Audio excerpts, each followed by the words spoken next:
This truly sensational case took place in West Germany. Marianne Bachmeier was born on June 3, 1950, in a small town named Zarsterd in the state of Lower Saxony in West Germany. Marianne's parents moved there immediately after the end of World War II due to persecution by her father, a former SS officer and a member of the National Socialist Party of Germany. Marianne grew up in a conservative, religiously influenced family. It is said that she did not have a happy childhood because of this. Her father was overbearing, abusive, and also a heavy drinker. He spent more time in a bar near the house than with his family. Marianne's mother also showed no emotions or empathy for her daughter. They had little contact and spent little time together. She didn't seem to care at all what her daughter was doing. The father's alcoholism gradually made him more aggressive toward the family, so the mother decided to divorce her husband. One could not say that Marianne was sad about this. On the contrary, she thought she could finally be free and happy. However, her mother soon remarried another man who turned out to be just as abusive as her biological father. Because of this, she often clashed with her stepfather and called him a dictator.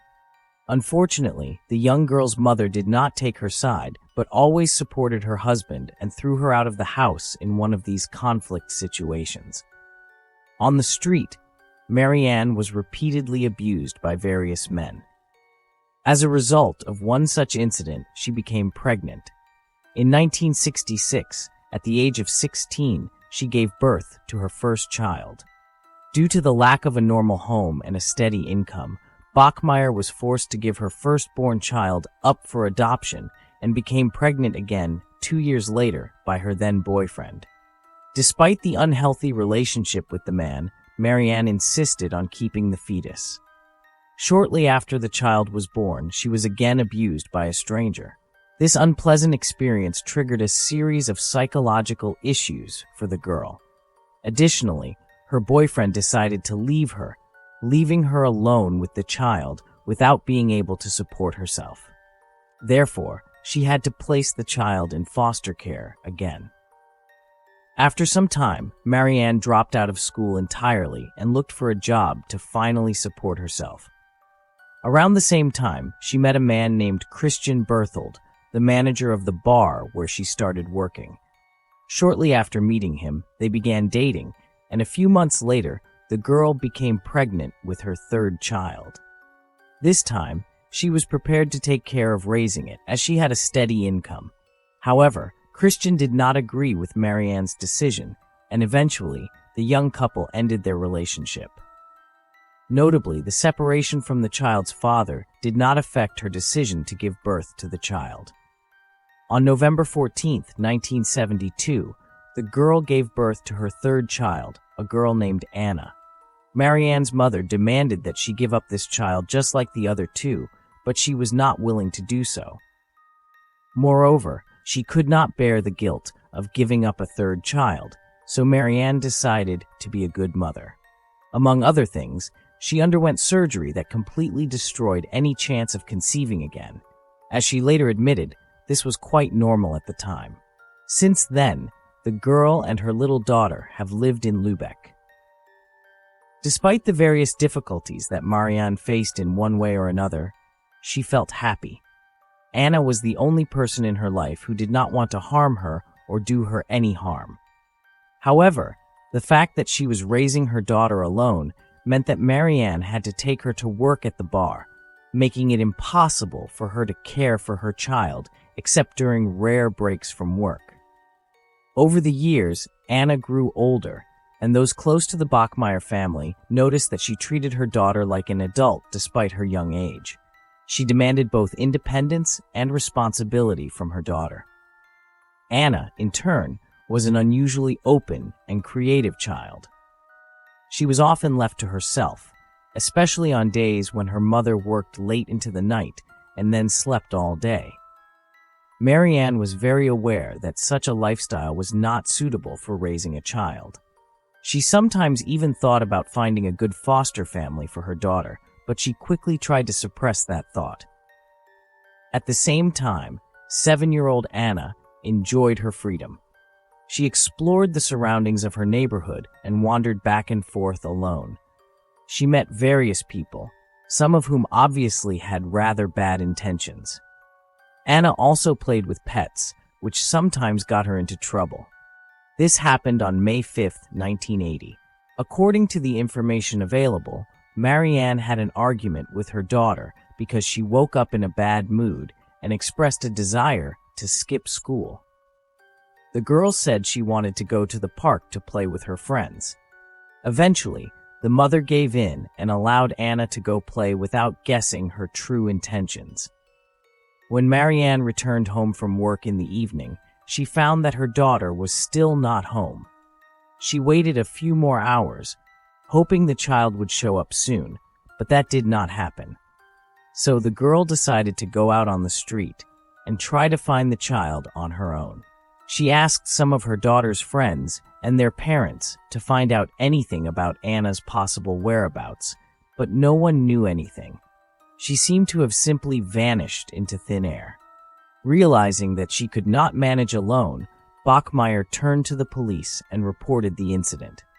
The next day, another distressed person arrived at the police station, apparently wanting to report her future fiancé.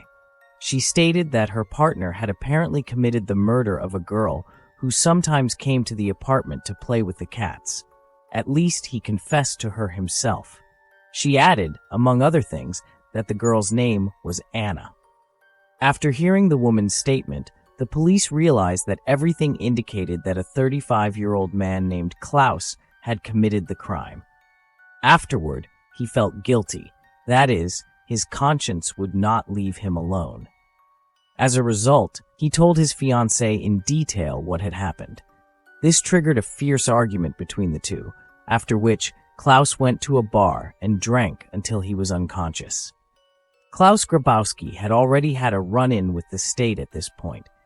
He had previously been convicted of violating the sexual integrity of two girls. While in custody, he underwent a psychological evaluation, which found that he was addicted to attraction to minors.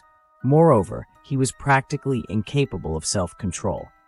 As a result, the perpetrator was not sent to prison, but to a psychological help center.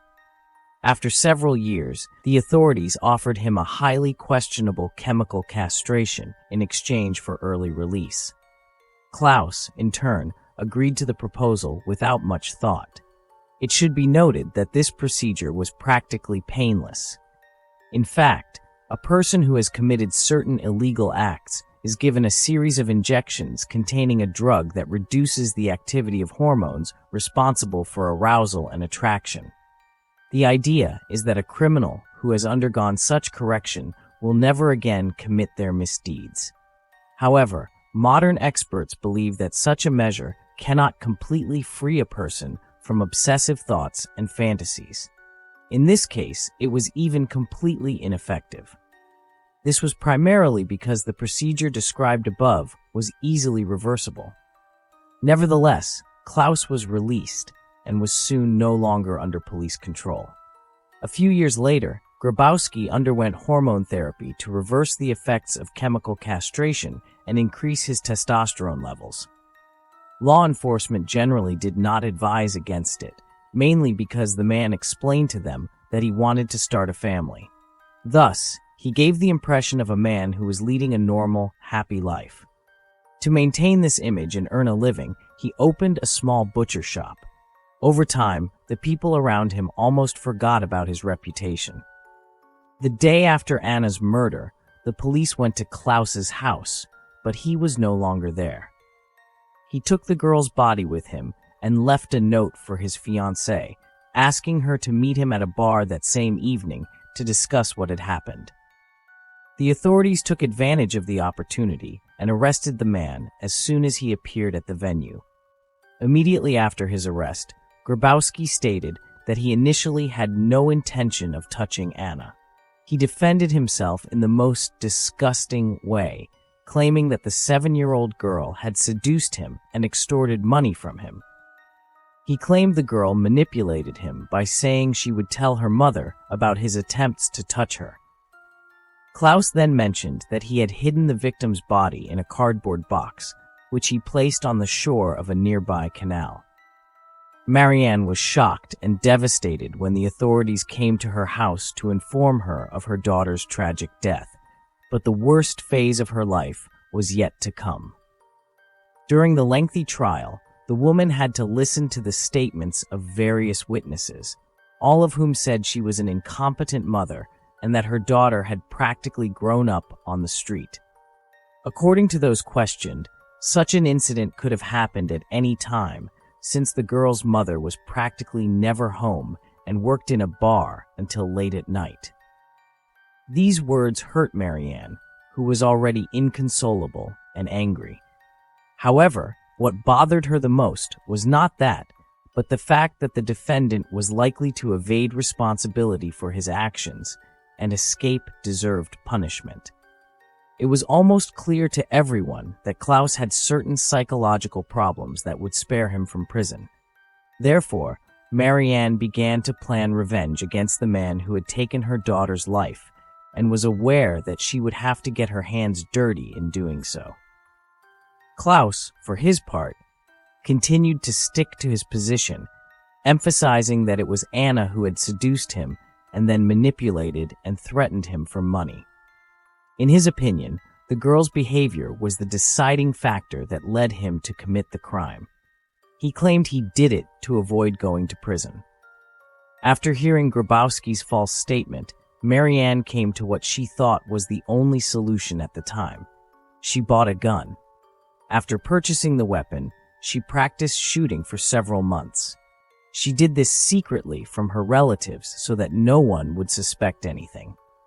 She realized that she could no longer listen to the perpetrator's false claims, and her patience simply ran out. It happened on March 6, 1981. That day, at around 10 a.m., Marianne entered the courtroom in Lübeck, arriving a few minutes late. Her face showed little to no emotion, her posture was upright, and her hands were in the pockets of her light coat. She stopped a few meters behind Klaus, standing still like a statue. At that moment, the trial was in full swing. Everything was going according to plan, and somehow, incredibly, Marianne had a gun from the world-renowned Italian company Beretta with her. It is still unclear how exactly she managed to pass all the strict security barriers of the courthouse, even by today's standards. Marianne felt as if time had stood still. This feeling lasted only a few seconds. Afterward, she sensed an opportunity to act. At that moment, her daughter's murderer was making another statement. The man stood facing the judge, not even realizing what was happening behind his back. At that point, Marianne had already pulled a pistol from her right pocket, and in the blink of an eye, she fired a series of precise shots, pulling the trigger 8 times. Only 7 of the 8 bullets hit Grabowski, who almost immediately fell to the ground. The 8th bullet never left the gun's muzzle, it jammed. Some in the public saw this as a form of divine justice, since only 7 bullets hit Klaus, the same age Anna was at the time of the crime. The expression on Marianne's face, the woman who had enacted this act of justice, did not change, showing once more her determination. She made no attempt to flee and did not resist when the guards arrested her. Shortly after, a court employee approached Klaus and confirmed that there was nothing more that could be done for him. At that point, a visible expression of relief appeared on Marianne's face, in stark contrast to her previous emotions. Of course, this was far from the end of the story. The girl still faced a trial she could not avoid. Those who saw Marianne during this time, or had contact with her, agreed that she was in a kind of trance, trying to understand what had happened to her and her daughter. Given this state of mind, the court psychiatrist conducted a preliminary examination to try to diagnose or guess what was going on in her head. To do this, he gave her a piece of paper and a pen and asked her to write something. The specialist tried to analyze the handwriting, not telling the subject what the purpose of the experiment was. Marianne took a pencil and wrote, "I did it for you, Anna." And next to this sentence, She drew 7 hearts, one for each year she had lived, or for each bullet that hit Klaus. The next day, all German newspapers published a photo of Marianne Bachmeier and labeled her the Revenge Mother. All in all, this was not surprising, as it was one of the most famous cases of vigilante justice in Europe, extensively reported by both European and international media. Among other things, various television teams from all over Europe traveled to Lübeck for an extended period. Shortly after the incident, Marianne was put on trial for the murder of Klaus Grabowski. During the trial, the woman stated that she was not fully aware of the actual situation and her actions. According to her own belief, she was in a kind of dream state. She even said she had seen her daughter, who she believed had walked past her in the courtroom. Bachmeier also made openly contradictory statements, which made her look even worse in front of the judge. For example, she claimed that she had originally bought the gun only to harm herself. However, no one in the courtroom believed this. It was generally assumed that the woman had practiced shooting with the weapon for a long time before using it on that day. Still, many people worldwide supported the defendant because she took justice into her own hands and gave the criminal no chance to go free again. At the same time, there were those who saw Marianne as a criminal who had no right to justice. They branded her a murderer and called her a bad and irresponsible mother who had given up 2 children for adoption. In March 1983, after lengthy jury deliberations, Marianne Bachmeier was convicted of manslaughter and illegal possession of an unregistered firearm. The combined sentence for these 2 charges was 6 years in prison. While the woman was in prison, many citizens sent her flowers, sweets, and letters of support and sympathy. However, there were also people who believed that the state should not tolerate vigilante justice. Furthermore, the public criticized West German justice for allowing a man who had committed offenses against minors to undergo libido reduction therapy after his release. After 3 years, the authorities decided that Bachmeier did not deserve such a severe sentence. Shortly after her release, Marianne Bachmeier sold the exclusive rights to her life story and published it in a news magazine for 100,000 Deutsche Marks. She stated that she did this only to pay off all the debts that had arisen from the trial. A few years later, she married a teacher and moved to Accra, the capital of Ghana, where she lived until 1990. Later, she divorced her husband and moved to Italy, specifically to the island of Sicily, where she worked in a hospice. Marianne remained in Italy until she was diagnosed with pancreatic cancer, which forced her to return to Germany. Years later, when she realized that the disease was consuming her, she asked a friend to accompany her with a film camera until the last minutes of her life. She died on September 17, 1996, at the age of 46, in a hospital in Lübeck from cancer. Her final resting place is in a cemetery next to her daughter's grave, and since then, they could finally be together. Thank you for watching, and take care.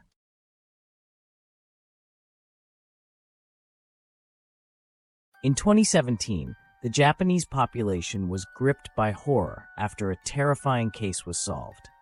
The disappearance of a young woman led to an investigation that uncovered a gruesome series of crimes. This dreadful story unfolded in Yokohama, the capital of Japan's Kanagawa Prefecture. The central figure in this tragic tale was 23-year-old Tamura Aiko from the city of Hachioji. Her family, consisting of her parents and older brother, was plunged into despair after her sudden disappearance. Tamura was a quiet, withdrawn girl who dropped out of high school and lived with her mother after her parents' divorce.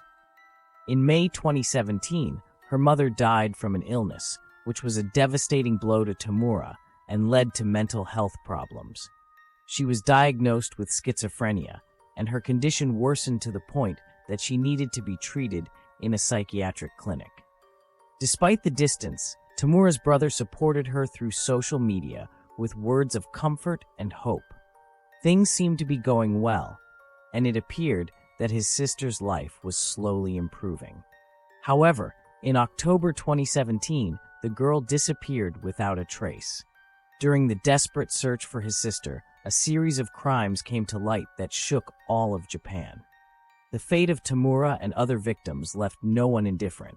The case is considered one of the most heinous in the country's history. Let's go back to October 23, 2017. It was a Monday marked by silence, as Tamura hadn't been heard from for 3 days, much to the distress of her older brother. Concerned about her fragile health and her tendency to make impulsive decisions, he decided to search her social media for clues about her whereabouts. The post written on September 20th sent chills down his spine. Tamura wrote, "I want to die, but not alone. If you want to join me, send me a text. I'm ready to meet in Tokyo. Do you have a car?" Among several responses, one was particularly disturbing. "Take illegal substances or alcohol to numb the fear. My apartment is available for that." Tamura's reply, received 21 days later, was filled with despair. "Can we do it today? I only have 1,000 yen.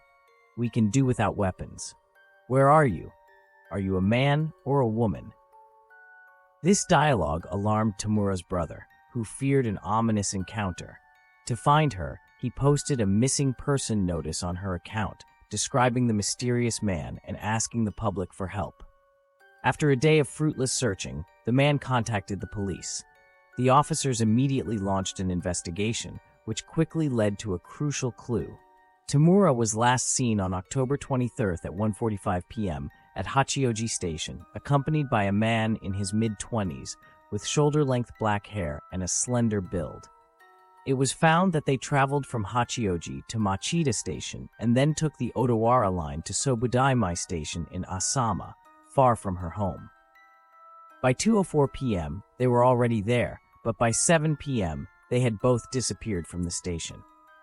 The case took a new turn when one of the internet users who had communicated with the man wrote on Tamura's account and provided information.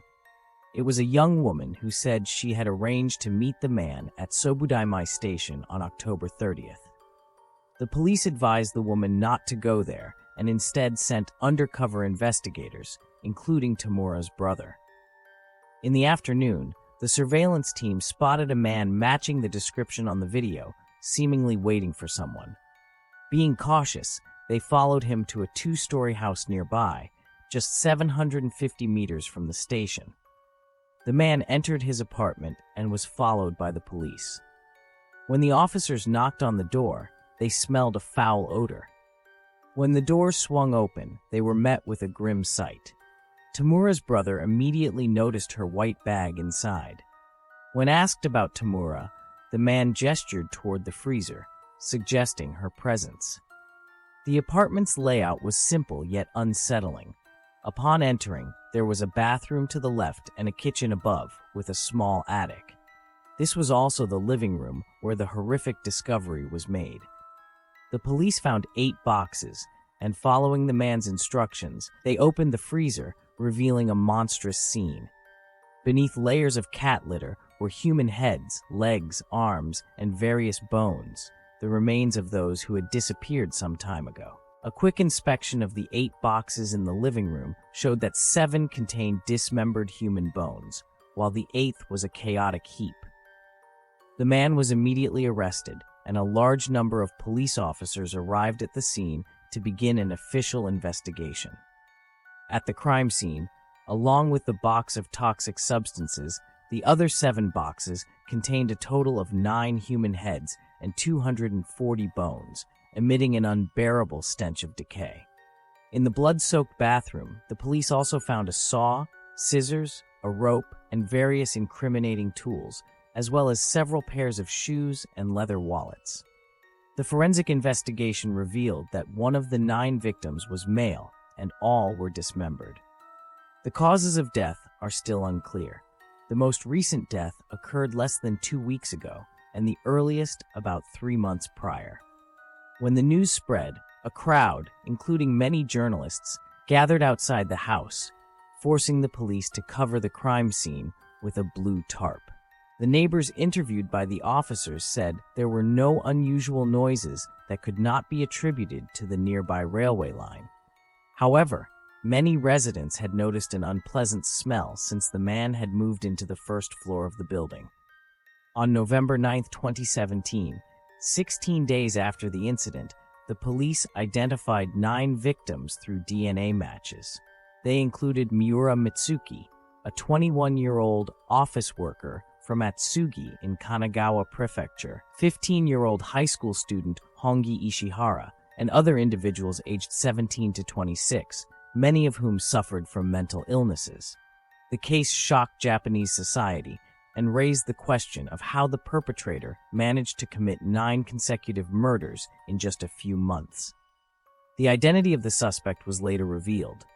Takahiro Shiraishi, born in October 1990 in Zama City, became the central figure in a series of gruesome crimes. He was 27 years old, unemployed, and lived only about 3 kilometers from his parents' house in Zama City. His life was marked by complex circumstances and dark obsessions. Takahiro's family, consisting of his parents and younger sister, led a seemingly ordinary life. His father worked as a car parts salesman, and his mother was a housewife. However, behind this facade, Takahiro harbored deep-seated selfishness and disregard for the feelings of others. His childhood was marked by aloofness. In elementary and middle school, he was withdrawn and barely visible, even in his graduation photo. Family discord, culminating in his parents' divorce, led Takahiro to choose to live with his father. During this time, he often skipped school and took part-time jobs to become independent. During this period, he made an unsuccessful attempt to end his life with the help of burning charcoal, along with others who had similar intentions. After graduating from school, Takahiro got a job at a supermarket, where he was described as a hard worker and very responsible. Later, he moved to an electronics manufacturer. At the same time, he delved into the dark world of pimping and became involved with shady individuals. In August 2012, at the age of 22, Takahiro moved to the notorious Kabukicho district in Tokyo, a hub of adult entertainment. There, he took a job recruiting women for one of the local establishments. Takahiro earned a good income of up to 300,000 yen, including referral fees and commissions. Despite this, due to his extravagant lifestyle, he had little or no savings. In February 2017, the turning point came when Takahiro was arrested in Kabukicho for trafficking minors. He was subsequently sentenced to 12 months in prison with probation and 3 years of probation. During his probation period, he worked for a logistics company for a while before returning to Zama City in Kanagawa Prefecture. After his return, Takahiro began living a secluded life, spending his days in a darkened room immersed in the world of the internet. Such isolation is not uncommon in Japanese culture and is attributed to various societal pressures. With a tragic statistic of 70 suicides per day, Japan ranks first in the world in this regard. Takahiro exploited the dark currents on the internet, where death and suicide were hotly debated. He set up 5 social media accounts, 1 for public discussions on these painful topics and 4 for personal use. The man cleverly manipulated these accounts to connect with vulnerable people. From this point on, Takahiro Shiraishi embarked on a cruel journey, exploiting the weaknesses of the desperate and laying the groundwork for his eventual descent into becoming a murderer. In August 2017, the path of the 27-year-old unemployed Takahiro Shiraishi crossed with that of Miura Mitsuki, a 20-year-old office worker. Mitsuki, who had been bullied in high school, suffered from adjustment disorders and often sought solace in the dark corners of social media. Here, she connected with like-minded people who shared her gloomy thoughts. Fate decided that Mitsuki narrowly escaped death during a planned group suicide on the beach. This incident led her to Takahiro and another online acquaintance, 20-year-old Takugo Nishinaki. The trio met in a park and planned to commit suicide together. After careful consideration, however, Nishinaki decided to back out and start a new life. Here is the translation. To begin with, Muki, who is saddened by Nishinaki's departure, informs Takahiro that she will also not continue. Over time, however, Takahiro developed a close online relationship with Mitsuki and discovered her considerable savings. Seeing her as a romantic and financial target, he carefully devised a diabolical plan. Takahiro acquired tools, a saw, a rope, and rented an apartment near Soba Daimi Station, which later became notorious as the scene of his brutal crimes. The accessibility of the apartment and the lack of surveillance made it an ideal location for executing his criminal intentions. Under the pretext of needing a deposit for the apartment, Takahiro convinced Mitsuki to lend him 5,000 yen, about $3,000. 3 days after moving in, he arranged to meet her at the apartment, where he gave her sleeping pills, and when she fell asleep, he deliberately killed her with a rope he had prepared. Subsequently, the man raped the girl's corpse multiple times. For the next 3 days, Takahiro spent meticulously dismembering Mitsuki's body in the bathtub. As the decomposition process began, he started storing the body parts in the refrigerator. Night after night, he discreetly disposed of the remains in nearby garbage bins. The difficulty of severing and disposing of the head prompted him to buy ice boxes and cat litter to hide it. On August 28, 2017, Takahiro Shiraishi's gruesome crime spree continued. This time, his victim was a 15-year-old student named Hongi Ishihara. Ishihara was a reclusive girl who enjoyed meeting new friends online. In middle school, she often argued with her mother over her studies, and after a particularly heated argument, she ran away from home. During this vulnerable time while browsing social media, she met Takahiro. Following his usual method, he lured her to his apartment, where he repeated the same ruthless actions as with his previous victim. The mysterious disappearance of Mitsuki and Ishihara alarmed their families, who quickly alerted the authorities. The investigation revealed a chilling coincidence. The last traces of their phones were found near the Sobui station in the city of Zama. Despite a thorough search of the area, no clues were found. Takahiro, who had holed up in his apartment, remained undetected. The story of 20-year-old Takugo Nishinaki, a young man with pronounced autism, became yet another horrific act. A painful breakup with his girlfriend led to his hospitalization, and a subsequent encounter with his ex-girlfriend brought him to the brink of suicide, which was fortunately averted. Problems at work worsened his despair, leading him to think about death again. Takugo, who knew Mitsuki, texted Takahiro when he couldn't reach her, and they arranged a meeting. Afterward, Takugo's desire to end his life surprisingly faded, and he even informed Takahiro of his newfound determination to continue living. However, Takahiro, sensing a potential threat that could link him to Mitsuki's disappearance and draw police attention, acted quickly. He lured the young man into his apartment under the pretext of a routine meeting, drugged him with illegal substances, and killed him in the same manner as Mitsuki and Ishihara. With 3 victims in his apartment, the stench of decay became unbearable. In a desperate attempt to mask the smell, Takahiro tried cooking the remains, but the odor persisted. Although the neighbors noticed the foul smell, they attributed it to the nearby sewage system and did not investigate further, allowing Takahiro to continue his heinous acts undisturbed. After committing 3 atrocious murders, Takahiro Shiraishi did not stop and continued his bloody path. Soon, he found a romantic partner online who, unaware of his dark deeds, moved into his apartment. Takahiro's next victim was a 19-year-old university student, Saraki Hinako, who suffered from mental disorders caused by the intense pressure from her mother.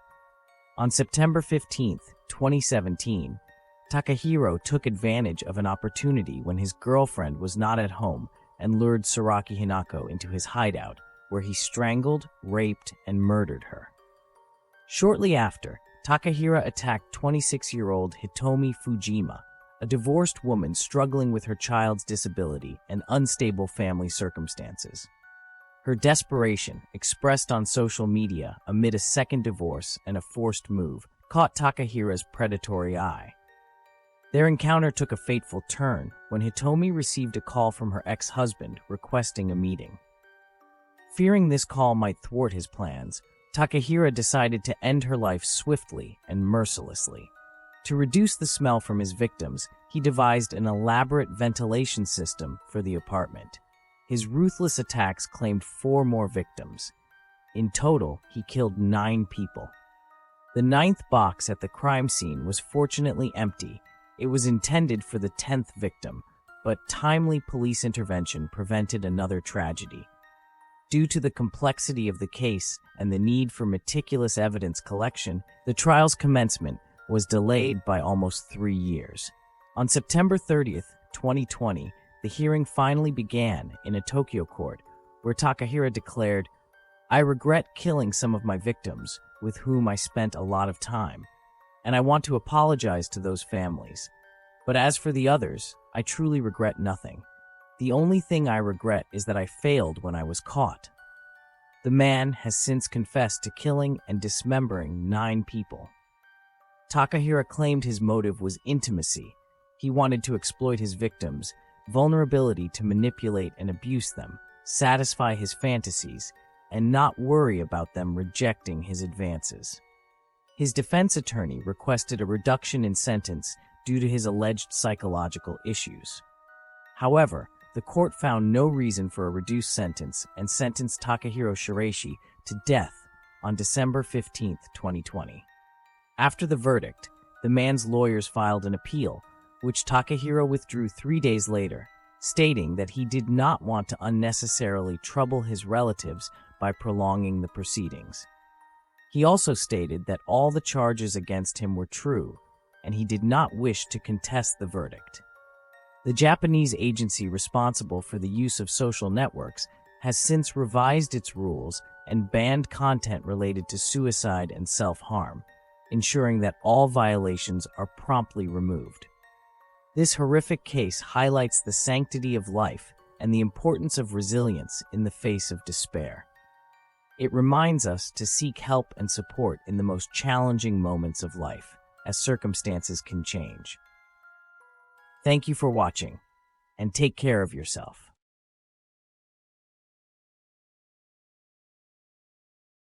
Many people fondly remember their college years.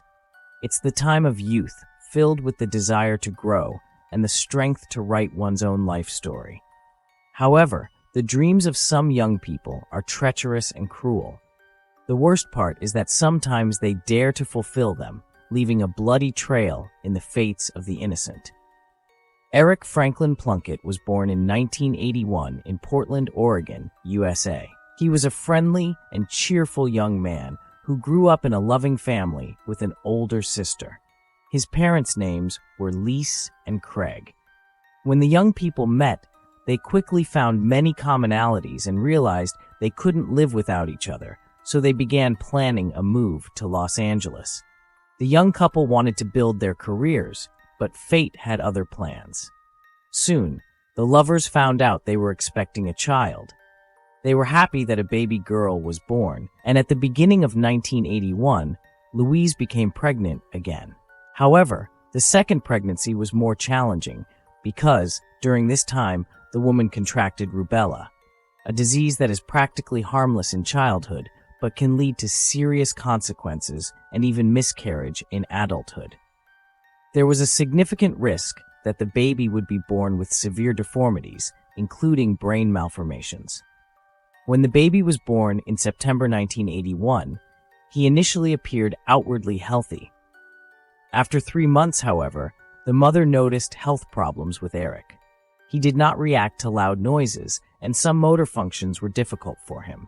So the mother took her baby to the doctor. The doctor diagnosed a mild form of cerebral insufficiency. The child had problems with his legs and was 100% deaf. There was and is no cure for these problems. However, the mother and father did not give up. They constantly supported their child, and did their best to enable him to live a largely normal life. When Eric was 1 year old, he was sent to a special school to learn sign language. The whole family also began to learn it, but his older sister mastered it the fastest, so an early close bond developed between the children. Despite his problems, the boy was independent from childhood and considered himself a real fighter who defied all disabilities and never gave up. Thanks to this fact and the support of his family, he was able to lead a completely normal life. Only in sports was he never active. Cerebral palsy weakened his legs. Eric could not ride a bicycle and had difficulty climbing stairs. When Eric turned 12, he told his parents that he wanted to go to a boarding school. It was a special institution for the deaf. The boy wanted to be among his peers. It was hard for his mother to make this decision, but she understood that Eric wanted to find friends. Eventually, the teenager achieved his goal. Around the same time, the couple began to drift apart, and so Louise and Craig divorced in the 1990s. In May 1996, when Eric was 14 years old, his father married another woman named Lois. Lois had 3 children from her previous marriage who moved in with their stepfather. Eric loved spending time with them on weekends and during holidays. His mother's love life was also not idle. She began dating Christopher Wayne Cornell, who turned out to be the owner of a profitable company. This time was difficult for Eric, but gradually he accepted all the changes in his parents' lives and his own. When Eric's mother received a good job offer in 1997, she decided to move to Minnesota with her children and her new lover. In February 1999, Louise got married, and shortly afterward, she was expecting another child.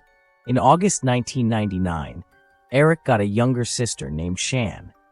During this time, he attended a boarding school for the deaf, where he also made friends.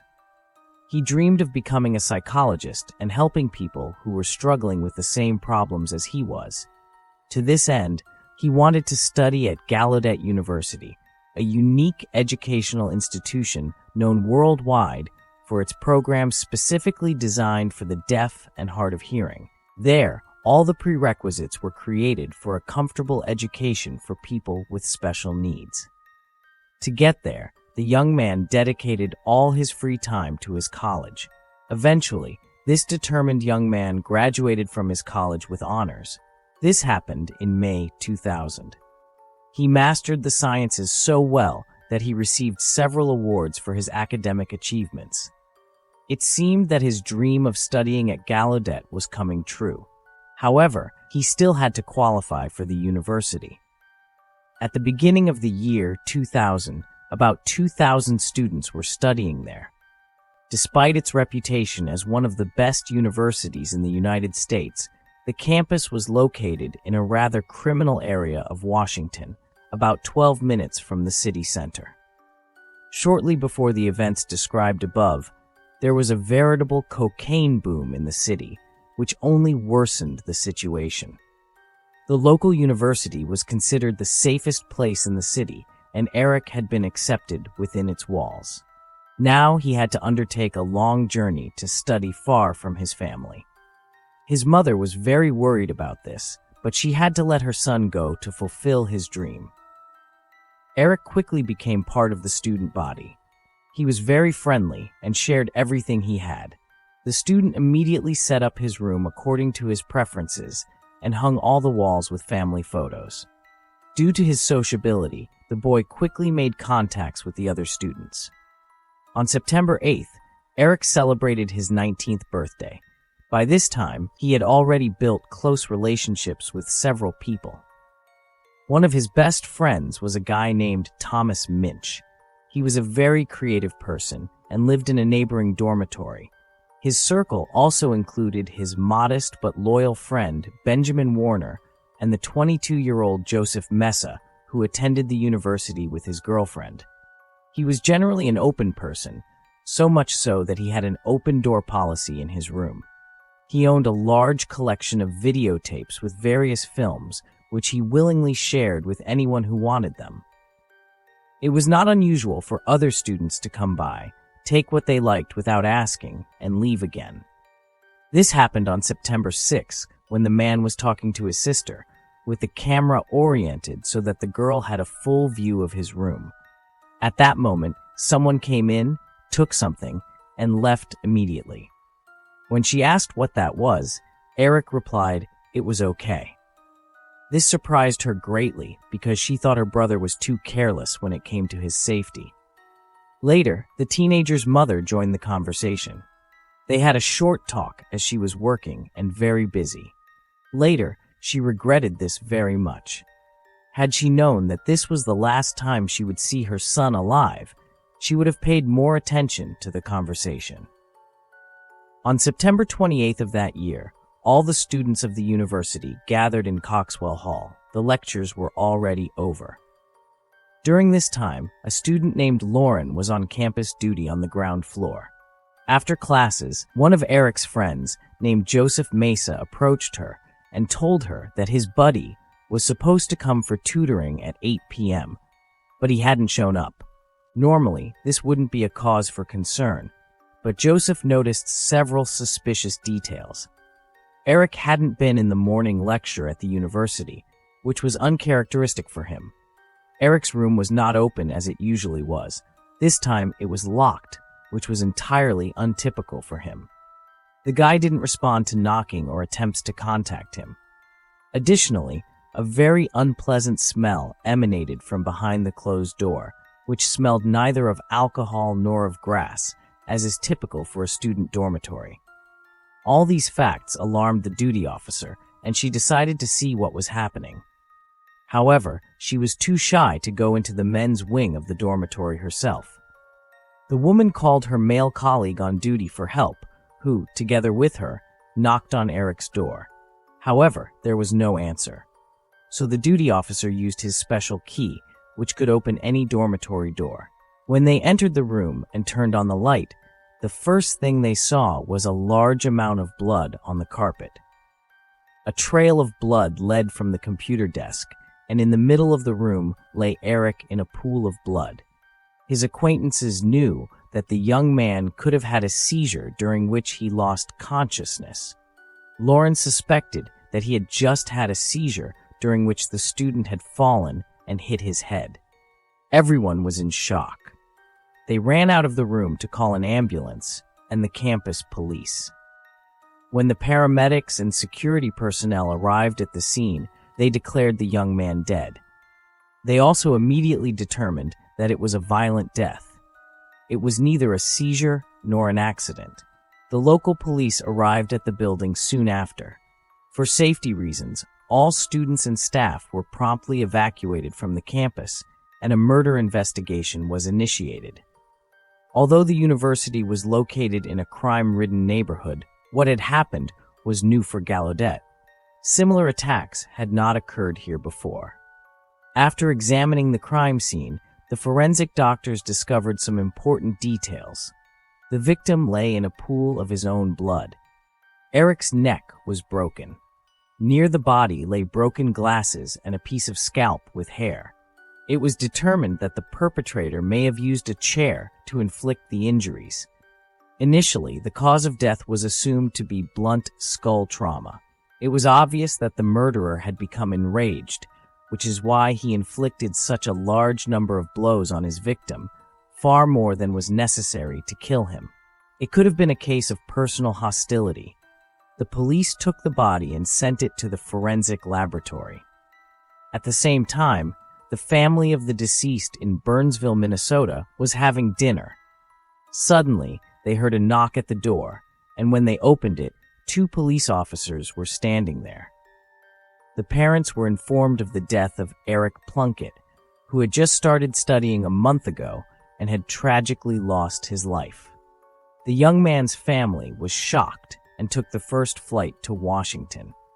There they found their son's room cordoned off by police officers. The investigations were still ongoing, but there were no clues. At this point, the investigators had very little information. It was known that the attacker had entered the room unnoticed, which was not surprising since this door was always open for guests. There were no signs of a struggle, and the victim's computer was still functioning. Nevertheless, checking the browser tabs and taking fingerprints from the mouse and keyboard did not yield any DNA traces of the unknown person. As soon as the victim's family introduced themselves to the police, they were immediately invited to the station for questioning. The investigators couldn't wait for the family to emotionally process the heavy loss. They needed to gather potentially useful information for the investigation as quickly as possible. The sister provided most of the information as she was very close to the murdered man. She called her brother almost daily via video call, sometimes even several times a day. The last conversation took place on the eve of the murder, on September 27th. But she couldn't notice anything suspicious. Eric neither spoke of being threatened by someone, nor was he afraid of anyone. After consulting with the investigators, the mother of the deceased was asked to come to the morgue to identify her son. But to avoid further traumatizing the woman, this was taken over by stepfather Chris. He confirmed that the murdered person was the 18-year-old Eric. The event shocked the entire campus. Without any apparent reason, one of the nicest, most open, and successful students was murdered. All courses were canceled indefinitely, the campus was cordoned off, and the residents huddled together wherever they could. The students were not even allowed to take their belongings that could help with the investigations. They had to sleep in rooms with their friends. The tension was palpable. Added to this was the frightening fact that the perpetrator was still at large and possibly among the students. Many students were forced to leave the university to await the outcome of the investigations. The investigators began to question all students and faculty members, especially those who were directly connected to the victim of the crime.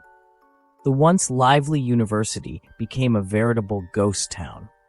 The only major event was the memorial service, where the students carried a large poster with Eric's picture. Everyone left wishes and signatures on it to support the victim's family. After these events, the victim's family could no longer stay here. They returned to their home state without getting answers to their tormenting questions. Meanwhile, the police officers continued to interact with people. Although they were real professionals, they encountered deaf and hard-of-hearing individuals for the first time, where the usual system for evaluating behavior, facial expressions, and voice intonation did not work. All this significantly complicated the investigation process and the interrogations and required much more than the police usually need. A few days later, the coroner's autopsy report came in. According to the autopsy report, Eric had been strangled. After he lost consciousness, several brutal blows with blunt objects were inflicted on his head, which killed the man. They were so severe that part of his scalp was torn off and his neck broken. Based on this information, the time of death could be determined more precisely. Considering that the young man had not participated in the last meals and lectures, the brutal attack must have taken place between the evening of the 27th and the morning of the 28th. The most likely time was the night of September 27th to 28th. Many more people had to be checked. Joseph, a neighbor, said he had seen the victim arguing with Thomas Minch shortly before the murder.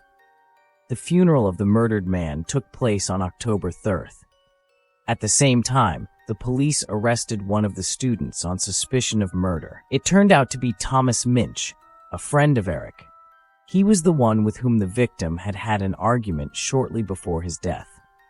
During the interrogation, the investigators found out that the two had constantly argued. According to the young man, he was at a theater rehearsal on the evening of the murder day. But as it turned out, Thomas had free time around 8 p.m., so he had a short time span that could be sufficient to commit the crime. During the interrogation, the young man was visibly nervous. The investigators suspected that the motive for the attack could have been the argument between them. Overall, the interrogation of Thomas lasted about 6 hours. While he initially completely denied the police speculations, his statements changed in the further course of the conversation. In the 5th hour of interrogation, the man admitted that he had indeed wanted to visit his friend Eric after the theater rehearsal. At this point, his buddy began to hit on him, which he didn't like, and Thomas made it clear to his friend with force that he wasn't interested. However, Thomas continued to insist that he hadn't killed his fellow student. He simply pushed him away and left, but no one believed his words. The day after the interrogation, the investigators believed they had enough evidence to arrest and charge him, and they took him into custody. However, Thomas again denied his involvement in the murder. His lawyer argued that the investigators did not have the amount of evidence required for an arrest.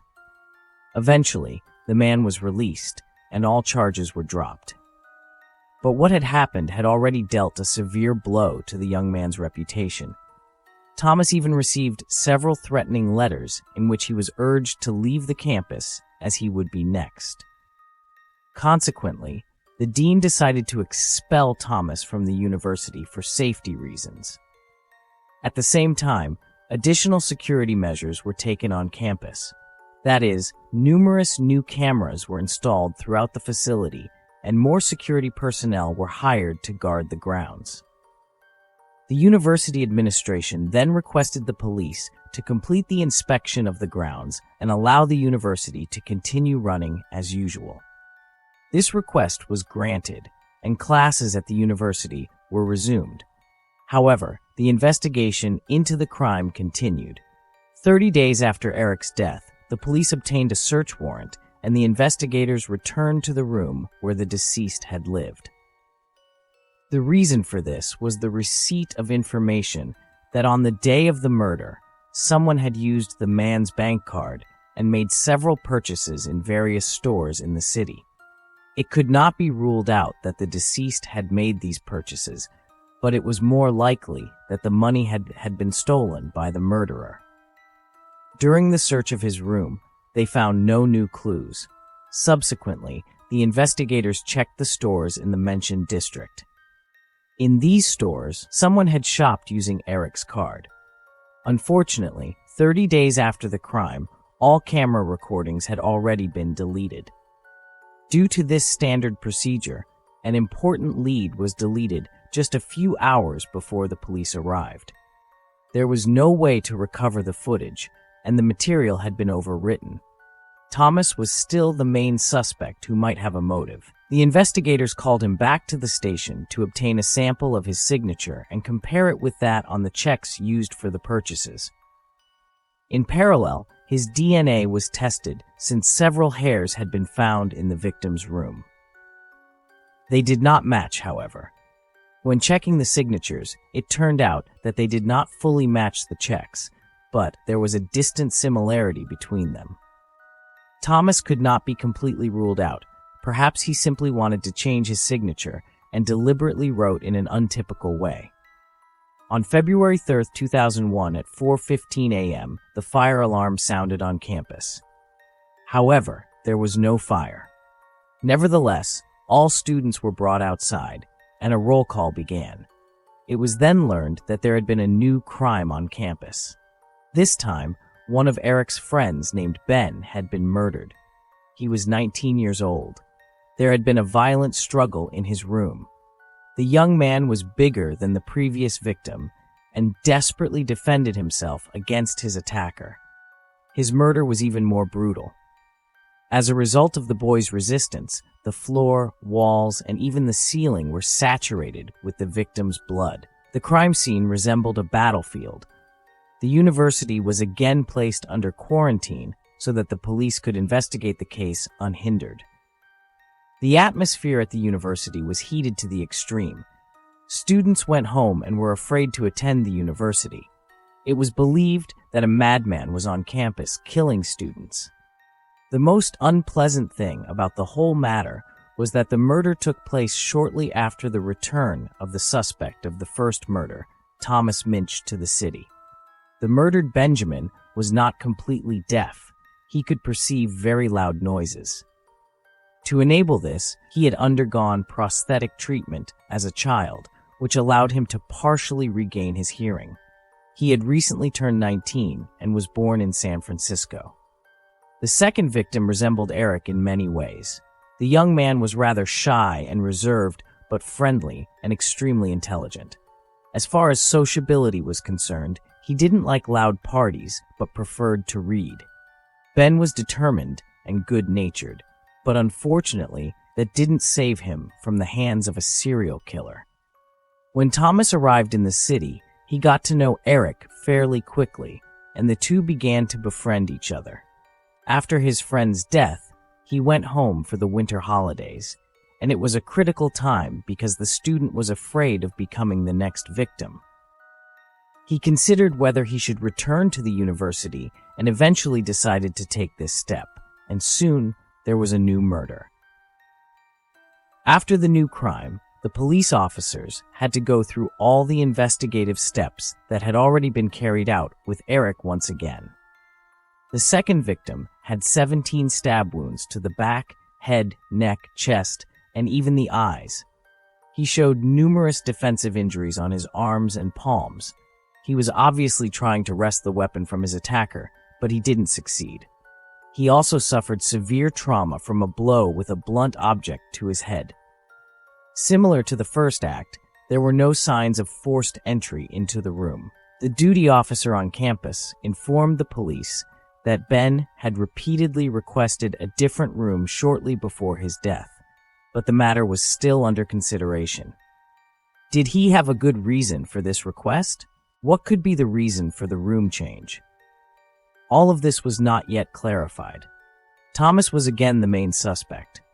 This time, however, he had a watertight alibi, which was also confirmed. At the time of the crime, he was not on campus as he had much to do in the city. Consequently, the lead investigator decided to start all over again. Everything that had been collected during the first and second investigations was to be reviewed. Something had to connect the victims, and that could be the most important clue. Fortunately for law enforcement, the perpetrator left more traces the second time. Specifically, bloody footprints from size 11 sneakers were found, which allowed them to exclude a large portion of the students on campus who wore shoes of a different size. Even FBI agents got involved in the murder investigations, which attracted a lot of attention. The information was actively disseminated through the media. However, the students were clearly hesitant to cooperate with the police because they were afraid of becoming the next victims. To overcome this hurdle, representatives of the special services offered a reward of $150,000 for clues leading to the clarification of the crime. During the search of a nearby dumpster, a bloody jacket and a knife were found, which was considered the probable murder weapon. But actually, it belonged to the victim. Ben usually used it to peel apples. It became known that the second victim had not attended classes or gone to the canteen since February 1st. The man's checkbook and cash were also stolen. On February 12th, one of the checks was cashed at the bank. It was dated February 2nd. Based on this information, the time of death of the victim could also be determined more precisely. When the police visited the bank where the check had been cashed, they took the camera tapes and began to examine them. On the tapes, the investigators found to their surprise a man. It was Joseph Mesa, a friend of the murdered Eric. He came from Guam and was considered a true patriot, as the flag of his homeland hung over his bed in his room. Joseph had become engaged to his girlfriend even before he came to the university, and after graduation, they wanted to celebrate their wedding. He was generous and helpful and never refused assistance, whether it was about money or a difficult math problem. He was known on campus for his excellent knowledge in the sciences and gladly helped his closest friends solve difficult problems. Could Joseph have been involved in the murders? He had a high reputation among the students, an impeccable record, and was a role model for many. However, Joseph was the one who had received the money after Ben's death. which looked very suspicious. Therefore, he began to be considered a possible perpetrator. The investigators approached him with questions, but the student refused to cooperate in the investigations. However, the investigators managed to obtain a search warrant for his room, where they found bloody clothing and size 11 shoes. Finally, the murderer broke down under the pressure of the evidence. He admitted that he had visited Ben to pick up his checkbook. Joseph saw an apple knife and dealt him the first blow, after which a fight ensued. However, it was not intended for the victim to emerge as the victor from this struggle. Joseph took everything he wanted from Ben's room and disposed of some of his belongings. He also stole one of his former buddy's t-shirts, which he wore over his bloody clothing. During this confession, the perpetrator was cold-blooded and dispassionate. He seemed completely indifferent to what he had done. Gradually, more and more frightening details about his story came to light, e.g. that Joseph didn't take the checkbook immediately, but came back later to get it. During this visit, he stood silently for about 20 minutes in front of Ben's lifeless body. He kept his t-shirt as a bloody souvenir. Joseph also confessed to the first murder on campus and described his attack on Eric. The student had been planning this murder for a long time. When he finally decided to do it, he began the massacre with a chokehold. When the victim lost consciousness, he began kicking him in the head over and over. But that wasn't enough for the perpetrator, so he took a chair and dealt the innocent young man several heavy blows that broke his neck and tore off his scalp. In doing so, the boy spoke quite calmly, as if he were talking about something abstract. He seemed to feel no pangs of conscience or remorse for his act. On February 14, 2001, immediately after his confession, Joseph was in jail without bail. The motive for the act was classified as trivial greed for profit, but the criminal's behavior during the interrogation, his coldness and calmness, were considered signs of a mental deviation. When the relatives of the first victim learned who had massacred Eric, they were shocked. The mother had personally hugged her son's close friend Joseph during the memorial service and accepted his condolences. It turned out that the murderer was a man from Eric's closest circle of friends who had studied math with him. Eric's sister recognized Joseph as the man who had entered her brother's room shortly before the tragedy. The whole incident was also a heavy blow for Thomas Minch. He was crushed by the false accusations of double murder. Many avoided him and whispered behind his back. These murders ruined his studies because the boy was expelled from the university and his future was uncertain. It is not known how events would have developed if Joseph had not confessed to the murder. Perhaps the innocent Thomas could have been put behind bars. This changed his life forever. While Joseph was in custody, some details from his past came to light. He grew up depressed and had an early history as a thief. He had tried several times to be admitted to Gallaudet, each time stealing money from other students. Joseph's psychological problems also came to light. He had personally told a psychiatrist about animal cruelty, specifically that he had stuffed kittens into a bag and then trampled them. The investigators, however, believed that his problem was not the desire to steal, but the desire to kill. But all his statements seemed like an attempt to downplay the responsibility for the acts he had committed. Even during the investigations, Thomas and Eric's family sued both the police and the university itself, accusing them of negligence. However, a judge later ruled that there was no sufficient reason for a lawsuit against the police and the university administration. After all, they had done their job by looking for all possible criminals, and Thomas could indeed have had a motive, and the police's suspicion was not unfounded. Joseph's trial began on May 3, 2002. He claimed to be haunted by hallucinations, which he described as undertakers' hands in black gloves. When they did something, killed or stole, he couldn't resist the call and repeated what he saw in reality. Later, however, It turned out that this was another lie intended to mislead the investigations to evade responsibility by feigning insanity. On May 22nd, a court psychiatrist decided that Joseph was mentally healthy and capable of action. In the trial, all evidence against him was presented, including his confessions, which contained very detailed information about the victims' deaths that only the murderer could have known. It was assumed that he had planned both murders for profit motives. He tried to exploit all available legal loopholes to mitigate his punishment, but this did not succeed.